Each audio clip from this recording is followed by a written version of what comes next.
Bonjour tout le monde, bienvenue à la partie 2 sur le dilemme du prisonnier. Donc dans cette vidéo-ci, on va commencer à regarder la résolution d'une matrice de paiement pour un problème du type du dilemme du prisonnier. Donc si vous n'êtes pas familier avec le dilemme, je vous invite à mettre la vidéo en pause pour lire la mise en situation du jeu ou encore aller voir le premier vidéo qui a été fait où j'ai introduit le jeu et les hypothèses qu'on utilisait pour la résolution du jeu. Donc sans plus attendre, je vous présente la matrice des paiements. Donc la matrice des paiements d'un jeu du prisonnier, vous avez deux joueurs qui ont la même stratégie. Donc choisir de confesser ou de mentir. Si nos deux joueurs confessent, les deux joueurs se retrouvent avec un paiement de moins 5.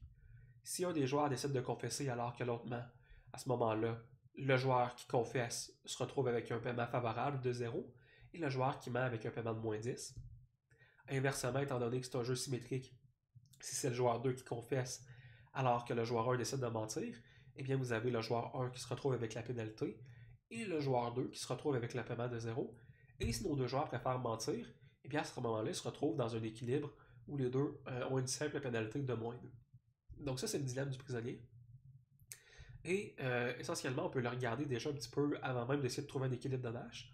On trouve que le joueur 1, la meilleure alternative pour le joueur 1, c'est lorsqu'il confesse son meurtre et que son collègue décide de mentir. Et étant donné que c'est un jeu symétrique, on peut appliquer le même raisonnement pour le joueur 2. On trouve aussi que lorsque nos deux joueurs collaborent, on préférait collaborer vers un équilibre de mensonge, donc mentir-mentir, que de confesser-confesser. La question, c'est donc la suivante. Est-ce que naturellement, avec toutes les hypothèses qu'on a faites pour le jeu, est-ce qu'on va être capable de se diriger vers un équilibre où nos deux individus vont collaborer vers le mensonge? Pour répondre à ça, il faut déterminer l'équilibre de Nash. Pour déterminer l'équilibre de Nash, ce que j'aime faire, c'est de me partir d'un paiement. Donc, on va se partir de l'équilibre de mensonge. Et on va regarder, est-ce que chaque joueur a un avantage à changer sa stratégie de façon unilatérale? Eh bien, ce qu'on voit, c'est que le joueur 1 a effectivement avantage à changer sa stratégie. Si le joueur 2 décide de continuer à mentir, le paiement du joueur 1 passe de moins 2 vers 0. C'est la même chose pour le joueur 2. Le joueur 2 aurait effectivement également un avantage à confesser si le joueur 1, lui, décide de mentir. Donc, on a que l'équilibre mensonge-mensonge ne peut pas être un équilibre de Nash. Inversement, pour les autres équilibres, donc pour un équilibre de mensonge et de confession, on a que si par exemple le joueur 2 décide de confesser alors que le joueur 1 décide de mentir, eh bien on a que le joueur 1 devrait systématiquement décider de confesser également. Parce que son paiement passerait de moins 10 vers moins 5. On a donc que les équilibres mentir, confesser et confesser, mentir ne sont pas des équilibres de Nash.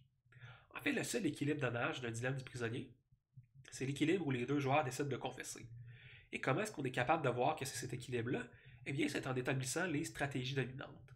Donc, une stratégie dominante pour le joueur 2, par exemple, ça va être de toujours confesser. Donc, peu importe ce que le joueur 1 fait, le joueur 2 maximise son paiement s'il décide de confesser. Par exemple, si le joueur 1 confesse, le joueur 2 aurait un plus grand paiement s'il décide de confesser également.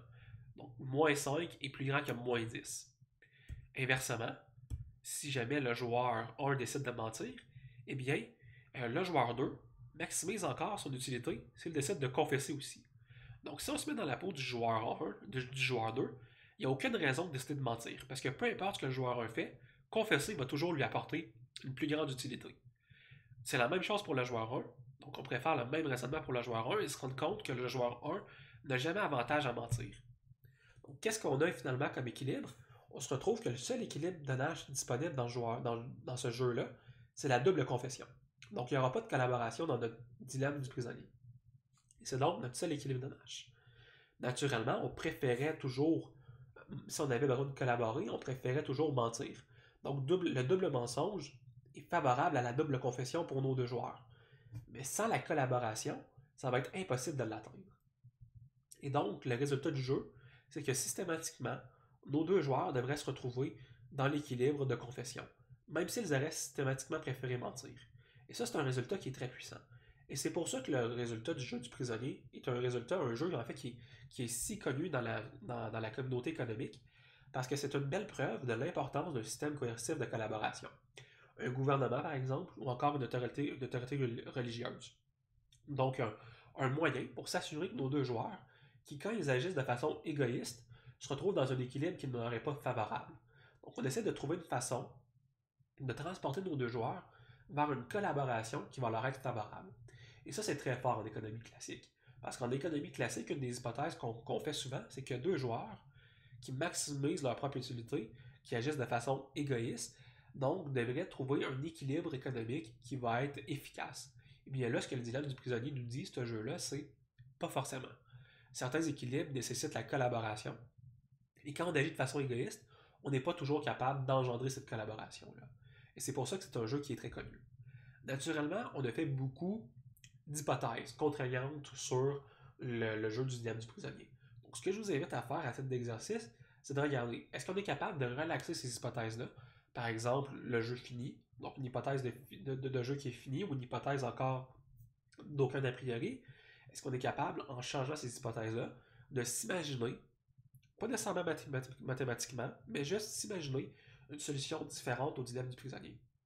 Donc, je vous invite à commenter dans les commentaires si vous voulez partager votre propre solution du dilemme du prisonnier en fonction des hypothèses que vous relâchez et voir si les différentes personnes, les différents gens qui vont regarder les vidéos sont d'accord avec vous sur l'importance ou l'invalidité de certaines hypothèses.